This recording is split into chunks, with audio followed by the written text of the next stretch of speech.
बिस्मिल्लाहिर्रहमानिर्रहीम। अस्सलाम वालेकुम students review of PN junction हमने स्टार्ट किया था, उसी का छोटा सा आर्टिकल है साथ में। बहुत ही इम्पोर्टेंट आर्टिकल है। इसमें से बहुत सारे शॉर्ट क्वेश्चन बनते हैं, एमसीक्यू बनते हैं। बेसिक आर्टिकल है फॉरवर्ड बाइस एंड रिवर्स बाइस। डिफरेंस भी आता है, what is difference between forward बाइस एंड रिवर्स बाइस, तो आप डिफरेंस के फॉर्म में लिख सकते हैं इसको। एज अ लॉन्ग क्वेश्चन भी इसको तैयार कर सकते हैं। तो फॉरवर्ड बाइस क्या होता है, रिवर्स बाइसिंग क्या होता है, इसको देखने से पहले हम देखेंगे बाइसिंग किसे कहते हैं। तो बच्चों बाइसिंग कहते हैं कि अगर हमने यही जो पीएन जंक्शन है या डायोड है, एक ही बात है। अगर हम पीएन जंक्शन को या डायोड को किसी बैटरी के साथ कनेक्ट कर दें, किसी डीसी सोर्स के साथ कनेक्ट कर दें, तो उसको हम बाइसिंग का नाम देते हैं। तो स्टार्ट करते हैं फॉरवर्ड बाइस किसे कहते हैं। तो फॉरवर्ड बाइस में जो ये है कि अगर हम पी टाइप जो है, पी टाइप हमें पता है कि उसके अंदर मेजॉरिटी चार्ज कैरियर उनसे होते हैं, वो होल्स होते हैं, और माइनॉरिटी चार्ज कैरियर इलेक्ट्रॉन्स होते हैं। एन टाइप के अंदर मेजॉरिटी चार्ज कैरियर इलेक्ट्रॉन होते हैं और माइनॉरिटी चार्ज कैरियर होल्स हुआ करते हैं। यही पीएन जंक्शन, इसको अगर हम क्या कैसे एक बैटरी के साथ जोड़ दे तो बाइसिंग हो जाएगी। लेकिन अगर बैटरी का टर्मिनल पॉजिटिव टर्मिनल पी के साथ और नेगेटिव टर्मिनल एन टाइप को नेगेटिव टर्मिनल के साथ जोड़ दें तो ये फॉरवर्ड बाइस कहलाती है। फॉरवर्ड बाइसिंग में क्वेश्चन ये होता है कि फॉरवर्ड बाइसिंग के अंदर कितना करंट फ्लो करता होता है। क्या फॉरवर्ड बाइसिंग के अंदर डिप्लीशन रीजन का साइज कम होगा या ज्यादा होगा, तो उसको अंडरस्टैंड करते हैं। देखिए बच्चों, यहाँ पर क्या है, कन्वेंशनली हम कहते हैं कि इधर को करंट फ्लो करता है। ये पॉजिटिव चार्ज इनको यहाँ पर पड़े हुए हैं होल्स, यानी कि पॉजिटिव है, इनको क्या करेगा, इधर से इसको ये रिपेल करेगा, ये रिपेल करेगा, ये इधर को जाएंगे। यहां से ये क्या है, इलेक्ट्रॉन है, नेगेटिव चार्ज है, इधर क्या पड़े, इलेक्ट्रॉन है, इलेक्ट्रॉन के ऊपर भी क्या होता है, नेगेटिव चार्ज होता है। तो ये जो है इलेक्ट्रॉन है, इनको ये इधर को पुश करेंगे। अब क्या होगा, देखें इस तरह पुश हो रहा है, तो इस तरह पुश होने की वजह से ये जो डिप्लीशन रीजन है ना, इसका जो साइज है, इसका जो एरिया है वो कम हो जाएगा। इसलिए फर्स्ट पॉइंट देखें कि depletion region width decrease. Forward बाइस के अंदर ये डिप्लीशन रीजन क्या होती है, विड्थ उसकी डिक्रीज हो जाती है। और जब डिप्लीशन रीजन की जो विड्थ है बच्चों वो डिक्रीज होती है, तो फिर क्या होता है, दोबारा फिर डिफ्यूजन प्रोसेस स्टार्ट हो जाता है, जिसकी वजह से हमें मिली एम्पियर की फॉर्म में करंट मिलता है। तो सेकंड पॉइंट देखें, the potential difference across the depletion region increase. तो देखें जब ये विड्थ ही इसकी कम हो गई, विड्थ के कम होने की वजह से डिप्लीशन जो सा पोटेंशियल डिफरेंस है वो क्या होता है, वो depletion potential difference across the depletion region increase करता है। अगर ये एरिया बढ़ेगा तो पोटेंशियल डिफरेंस कम हो जाएगा, अगर एरिया कम हो जाएगा तो पोटेंशियल डिफरेंस इंक्रीज कर जाएगा। ये बात हमने माइंड में रखनी है बता के, क्योंकि यहां पर एरिया कम हुआ है तो इलेक्ट्रॉन होल पेयर दोबारा फिर बनना स्टार्ट हो जाएंगे। जब इलेक्ट्रॉन होल पेयर दोबारा फिर बनना स्टार्ट होंगे तो हमें फिर क्या मिलेगा, the current through the junction will increase. तो करंट मिलना शुरू हो जाएगा, करंट बढ़ना शुरू हो जाएगा, लेकिन करंट जो है बच्चों वो मिली एम्पियर की फॉर्म में होगा। आप लेकर ये पॉइंट याद कर लेते हैं तो आपको बहुत आसानी से सारा का सारा कुछ याद हो जाएगा। तो तीन पॉइंट आपको समझ आ गए होंगे। क्या है पहला point, depletion region width increase decrease, कि ये डिप्लीशन रीजन की जो विड्थ है वो डिक्रीज होती है, कम होती है। और जब ये कम होगी तो डेफिनेटली फिर potential difference across the depletion region increase. तो पोटेंशियल डिफरेंस क्या होगा यहाँ का, वो बढ़ेगा। यानी कि जब बढ़ेगा करंट ज्यादा आएगा, तो करंट ज्यादा तभी आता होता है जब पोटेंशियल डिफरेंस बढ़ता होता है। तो करंट हमें मिलना शुरू होगा, करंट मिलेगा मिली एम्पियर के अंदर। तो अगर हमें करंट मिल रहा है इसका मतलब है रेजिस्टेंस के अंदर कुछ ना कुछ कमी होगी। तो बच्चों फॉरवर्ड बाइस में 4 पॉइंट जो है, फॉरवर्ड बाइसिंग में जो रेजिस्टेंस होती है वो कम होती है। और ये एक और इंटरेस्टिंग बात जो है, फॉरवर्ड बाइसिंग के अंदर जो रेजिस्टेंस होती है उसके अंदर वेरिएशन आती रहती है। पहले रेजिस्टेंस ज्यादा होती है, बाद में जब करंट बढ़ता चला जाता है तो रेजिस्टेंस के अंदर और भी ज्यादा कमी आती है। इसीलिए हम सेमीकंडक्टर को नॉन ओहमिक डिवाइसेस में शुमार करते हैं। तो स्टार्ट करते हैं जी। इसी जो है यहाँ पर कितना हमें करंट मिलता है, इसी करंट के बिहाफ पे हम यहाँ पर ग्राफ बनाएंगे। और ग्राफ बनाने से पहले थोड़ा सा मैं इस फॉरवर्ड रेजिस्टेंस का नाम अब फॉरवर्ड रेजिस्टेंस ले रहा हूँ। ये हमने यहाँ पर लिख दिया हुआ है ओहम लॉ V = IR, और यहाँ से जो है R को हम इस तरह में लिख सकते हैं R = V/I। Are small are लिखा क्योंकि रेजिस्टेंस काफी कम होती है, तो इस वजह से हमने यहाँ पर स्मॉल आर को इंडिकेट किया इसके साथ। एफ लिख दिया सबस्क्रिप्ट में, फॉरवर्ड रेजिस्टेंस है, फॉरवर्ड बाइसिंग है, और वी की जगह हमने यहाँ पर एफ लिख दिया, यानी कि ये सारा का सारा कुछ हो गया फॉरवर्ड बाइसिंग में किया जा रहा है।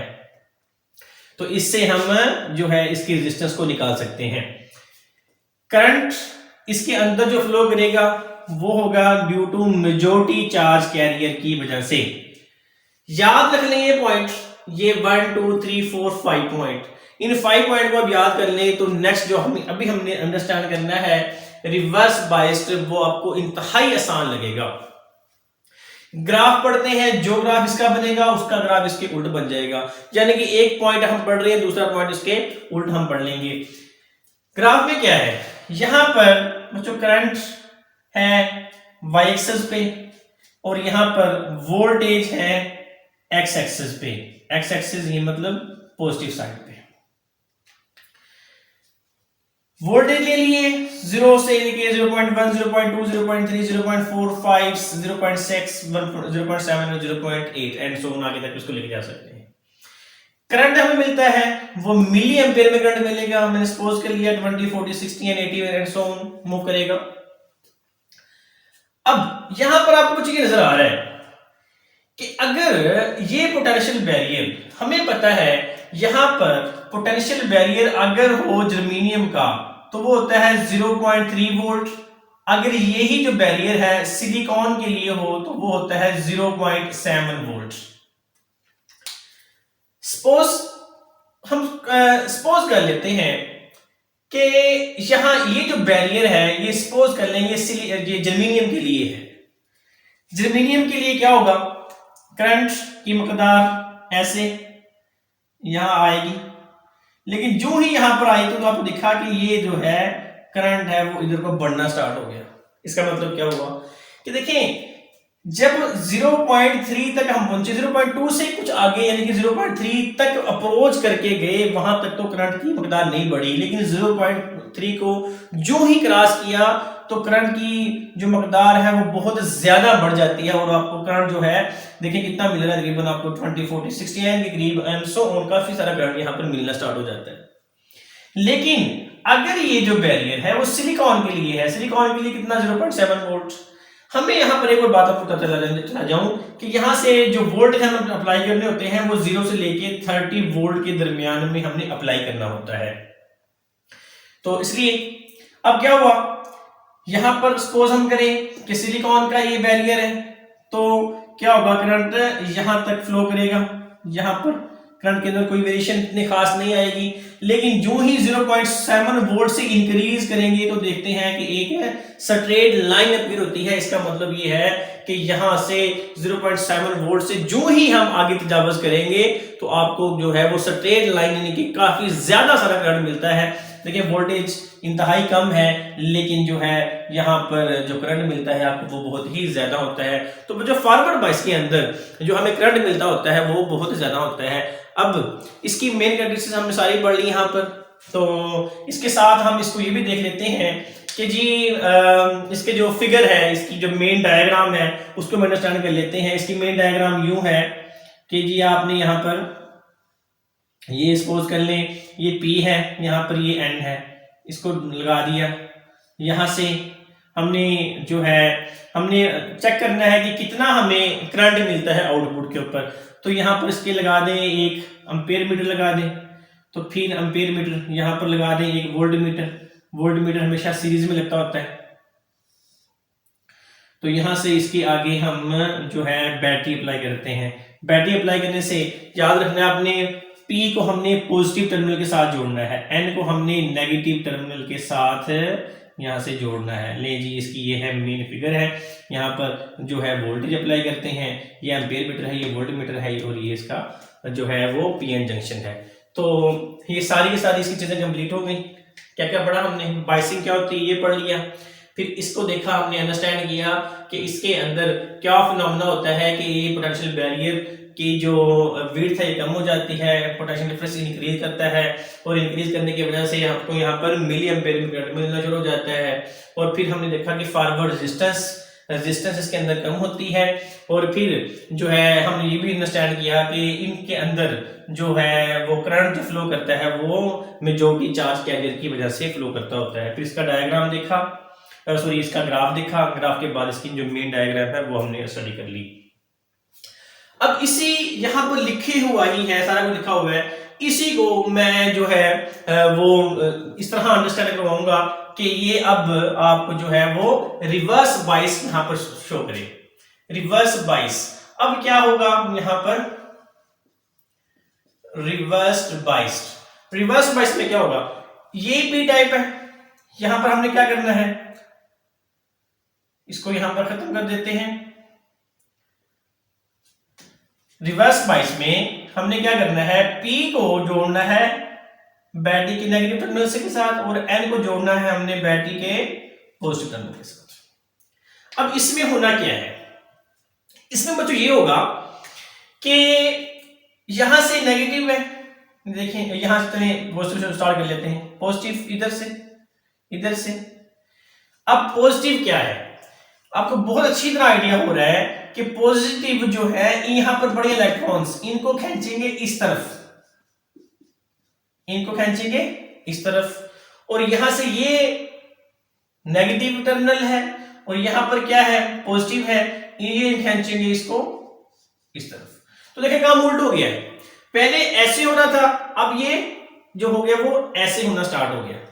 तो फिर हम कह सकते हैं कि पोटेंशियल बैरियर बड़ा क्लियर नजर आ रहा है कि पोटेंशियल बैरियर यहां पर क्या होगा, ये बढ़ेगा, कम नहीं होगा। लेकिन आपको करंट आउटपुट पे फिर भी मिलेगा, वो क्यों मिलेगा, वो मिलेगा आपको बच्चों, ये जो है यहां पर ये माइनॉरिटी चार्ज कैरियर जो पड़े हैं, इंतहाई कम करंट यानी कि माइक्रो एम्पियर में करंट मिलेगा, वो क्यों मिलेगा, due to minority charge carrier. तो वो क्या होगा, इसी को हम करंट जो मिलेगा इसको हम कहेंगे नेगेटिव करंट, यानी कि उल्ट साइड पर ये करंट फ्लो करेगा। वहां से चेक करते हैं, यहां पर क्या आएगा, इसमें डिप्लीशन रीजन विड्थ यहां पर क्या हो जाएगी बच्चे, इंक्रीज, यहां पर क्या आएगा, इंक्रीज आएगा। Potential difference across the depletion region, इसकी जगह क्या आएगा, डिक्रीज आ जाएगा। The current through the junction will increase, will यहां पर क्या आएगा, डिक्रीज लिख देंगे, और यहां पर क्या आएगा, मिली एम्पेयर नहीं बल्कि माइक्रो एम्पेयर की फॉर्म में करंट मिलेगा। और यहां से फॉरवर्ड को काट के क्या लिखना है, रिवर्स रेजिस्टेंस, यहां पर वेरी लो नहीं आएगा बल्कि क्या आएगा, अब वेरी हाई लिखेंगे। ये यहां पर F की जगह R कर देंगे, यहां पर भी क्या हो जाएगा, R हो जाएगा। और current is due to majority नहीं बल्कि क्या आएगा यहां पर, अब माइनॉरिटी आएगा, माइनॉरिटी चार्ज कैरियर की वजह से यहां पर करंट फ्लो करेगा। डायग्राम कैसे बनेगी, बिल्कुल यही की यही, अब लेकिन यहां पर हम इसको चेंज कर देंगे, पॉजिटिव को जोड़ना है हमने नेगेटिव के साथ और नेगेटिव को जोड़ना है हमने किसके साथ है, पॉजिटिव के साथ। ये इसकी डायग्राम बन गई, डायग्राम बन गई, ये फिगर भी समझ आ गई, ये सारे पॉइंट भी समझ आ गए। ग्राफ को हम अंडरस्टैंड करेंगे, इसलिए हमें ग्राफ को अब यहां से नया बनाना पड़ेगा। सो इसको मैं यहां पर यूज करता हूं, ये लिखा रहने देता हूं ताकि हम इसको अंडरस्टैंड कर सकें कि इसमें और उसमें उसके ग्राफ में क्या फर्क होता है। तो बच्चों यही ग्राफ फिर तक लगाऊं मैं, ये ग्राफ बन गया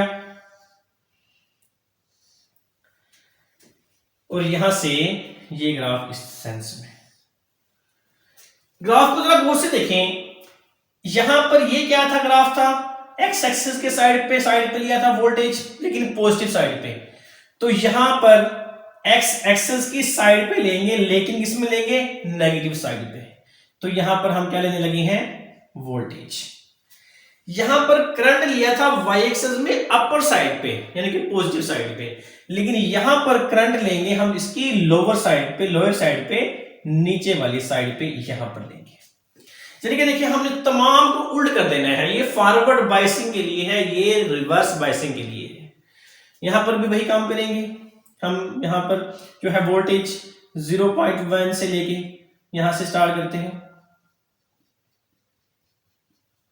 कुछ भी ले लें आप यहाँ पर 0.2, 0.45, 0.7, 0.9 एंड सो ऑन, कुछ भी ले लें आप, इसमें इतना भी कुछ भी ले सकते हैं। करंट वही 20 ले लें, 60, 40 एंड सो ऑन, जितना मर्जी यहाँ पर ले लें जी। फर्ज करें जी आपने ले लिया 60 ले 20, ये 40, ये 60, ये 80, ये जी 100 ले लिया, ये 120 ले लिया वगैरह वगैरह ये। लेकिन ये तमाम में किसमें होगा, ये माइक्रो जो है वो एम्पेयर में मिलेगा। होता क्या है, आपको करंट मिलता है, जैसे मैंने बोला माइक्रो एम्पेयर में करंट मिलेगा। यहां से इस तरह करंट आएगा 0.7 वोल्ट फर्ज करें, लेकिन ये करंट मिला क्यों, यहां से थोड़ी सी लाइन नीचे है, इसका मतलब है कुछ ना कुछ करंट तो है। जैसे मैंने बोला कि करंट मिलेगा, लेकिन किसकी वजह से, माइनॉरिटी चार्ज कैरियर की वजह से आपको आउटपुट पे करंट मिलता है। सो यहां से करंट मिला माइनॉरिटी चार्ज कैरियर की वजह से, और ये ग्राफ जो है इधर से, यानी कि करंट हम क्या कर रहे हैं, वोल्टेज बढ़ा रहे हैं, वोल्टेज बढ़ाने के साथ कोई भी फर्क नहीं पड़ रहा। लेकिन हमने क्या किया, वोल्टेज बढ़ाते चले गए, बढ़ाते चले गए, एक ऐसा पॉइंट आएगा कि जहां पर ये जो नेगेटिव करंट की वैल्यू है ये एकदम शूट कर जाएगी। उस वक्त क्या होगा, उस वक्त क्या होगा बच्चों, उस वक्त हमारे पास ये कोवलेंट बॉन्डिंग जो पीएन जंक्शन के अंदर होती है वो क्या हो जाएगी, वो ड्रॉप हो जाएगी, वो टूट फूट जाएगी। ये सर्किट जो है, ये जो बैरियर है ये हीटअप हो जाएगा, ये क्या हो जाएगा, इसमें अंदर ब्रेक डाउन हो जाएगा, ये टूट जाएगा, और आपको बहुत सारा जो करंट है वो नेगेटिव फॉर्म में मिलता है। इसको हम क्या कहेंगे, यानी कि जो ये करंट यहां पर मिलेगा इसको हम क्या बोलेंगे, नेगेटिव करंट मिलेगा, और ये इसकी तादाद उनसे होती है वो काफी ज्यादा होती है। इस करंट को जो यहां पर हमें मिलता है इसको हम कहते हैं आई नॉट, इसको क्या कहते हैं, सैचुरेशन करंट का नाम देते होते हैं। तो ये था बेसिक सा आर्टिकल। इसमें क्या पढ़ा, रिवर्स बायसिंग में डिप्लीशन रीजन पहले वाले में डिप्लीशन रीजन में इंक्रीज करता है, और पोटेंशियल डिफरेंस जो होता है वो डिक्रीज करता है, और करंट जब हमें मिलता है तो जंक्शन और विल डिक्रीज, वो माइक्रो एम्पियर में हमें करंट मिलता है। और यहाँ पर रिवर्स बायसिंग के लिए यही फिगर हमने इस्तेमाल कर दी, करंट जो मिलेगा वो मेजॉरिटी के लिए नहीं बल्कि माइनॉरिटी चार्ज के लिए मिलेगा। यहाँ पर वो ग्राफ बना दिया, डायग्राम मैंने इस पहले उसको अरेंज कर दिया होगा, आपने देख लिया। यहाँ जो ग्राफ इसका मिलता है वो इस ग्राफ के बिल्कुल क्या होता है, उल्ट होता है। हमने जो करंट यहाँ से यहाँ बढ़ाया उसको हम सैचुरेशन करंट कहते होते हैं, और सैचुरेशन करंट की वैल्यू कभी भी चेंज नहीं होती, हम वोल्टेज बढ़ाई जा रहे हैं, लेकिन हमने वोल्टेज को बहुत ज्यादा बढ़ा दिया। चलें जिसको हम वैल्यू यहाँ पर इसको लिख लेते हैं, वैल्यू हमने 20 जो है 40 बल्कि 30 तक इसको इंक्रीज करवाना है, 30 ही काफी वैल्यू है, तो हम इसको यूं लिख देते हैं जी, आपने 5 है, 10 है, 15, 20 है, 30 तक इस पर मूव करवाया है, इससे बढ़ा सकते हैं। तो मूव करवाने की वजह से करंट के अंदर कोई भी वैल्यू में, कोई भी उसकी शेप में, उसकी जो है में चेंज नहीं आ रही, वोल्टेज में उसमें करंट में चेंज नहीं आ रहा। लेकिन जब इसके वोल्टेज की वैल्यू बहुत ज्यादा बढ़ा देते हैं तब हमारे पास जो होता है वो करंट क्या होता है, वो एकदम शूट कर सकता है, शूट कर जाता है। उस वक्त हम कहते हैं कि कोवेलेंट बॉन्ड होता है वो ब्रेक हो जाता है, यानी कि ये शॉर्ट, ये बहुत ज्यादा हीटअप हो जाता है, जिसकी वजह से हमें नेगेटिव करंट आउटपुट पे बहुत ज्यादा मिलना स्टार्ट हो जाता है। तो ये था बच्चों फॉरवर्ड बायस और रिवर्स बायस, अच्छी तरह इसको अंडरस्टैंड करें। तो इंशाल्लाह नेक्स्ट लेक्चर लेके जल्द मिलते हैं। अल्लाह हाफिज़।